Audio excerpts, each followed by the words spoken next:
Hello everyone and welcome back to our channel. In today's tutorial, I'm going to show you how to get a YouTube Shorts video link. Want to share a YouTube Shorts link with friends? In this video, I'll show you how to copy and share a Shorts video link on both mobile and desktop. Now, for this tutorial, I'm going to be using my Android device, but I'll tell you the instructions for doing this task on your mobile, on your desktop device. As for the iOS device, it's very similar. Now, the first step is to find the YouTube Shorts video.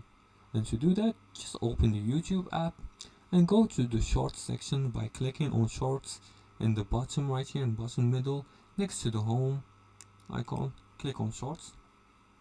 Now as you can see, this short is played. Now after that, we're gonna click on the share button right here in the bottom right corner. Let's click on it. Here you're gonna see a pop-up menu that has a lot of options. We're gonna click on copy link, and just like that the link is copied. You're gonna see the notification here telling you that the link is copied. Now on desktop, copy the URL from the browser's address bar. It's very easy and simple. Just copy the URL on the browser history, on the browser. Now the third step is to share the video link. And to do that, just pass the link anywhere. You can pass it on WhatsApp, Instagram, Messenger, and etc. And if you're sharing on Instagram or WhatsApp, you can also paste it in the store or bio.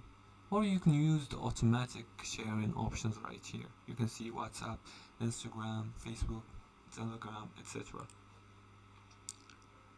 The Shorts link format is usually a URL link, and if you want the full YouTube video version, replace Shorts with watch and URL. And now you can now you know how to copy and share YouTube Shorts link easily. Use these to send your favorite shorts to friends or post them on social media. And if you like this video and found this helpful, please like and subscribe, and feel free to leave a comment below the video if you have further more questions about this topic. Thanks for watching, and see you again in the next tutorial.